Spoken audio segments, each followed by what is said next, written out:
That is the sound of shot after shot fired outside of a high school graduation party right in the heart of Uptown. One person was killed and 3 others were hurt in the gunfire.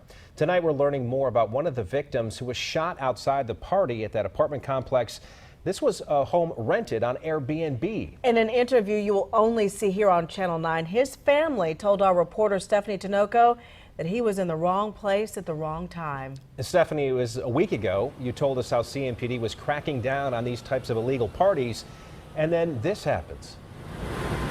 Hey, Scott. Yeah, CMPD talked about the problem and their fear about it escalating or getting worse. And in this case, somebody died, several people were injured. And I spoke to the aunt of one of the survivors who told me that her nephew was leaving the party, walking towards his car, and that's when he was shot in the face.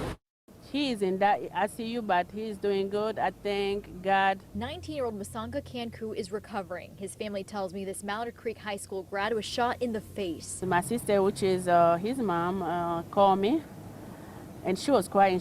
His aunt says Kanku was leaving a graduation party at Post Uptown Apartments Tuesday night when he was shot. So he got caught by a stray bullet? Yes. He's in stable condition tonight. His family says he was visiting from UNC Pembroke. He's in university with full scholarship. He don't drink, he don't smoke, he don't hang out with bad friend. 3 other people were shot that night. One of them, 24-year-old Calvin Haynes, was killed. Do you know whose party that was? We don't know. We don't have that much information. Police have not released much information either. It's still an ongoing investigation, but families are hoping to get some answers soon. We just hang in there. We thank God.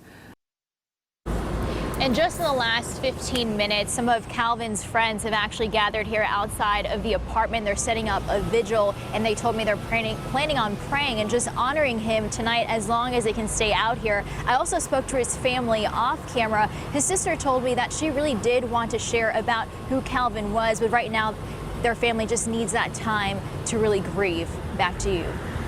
Of course, completely understandable. Stephanie, thank you. We haven't heard anything about arrests from police, but of course they're working on that right now.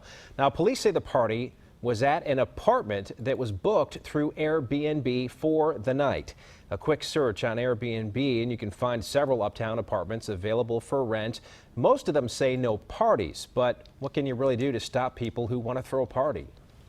We would certainly encourage people that do have their apartments and houses on websites such as Airbnb to be certainly conscientious and cautious.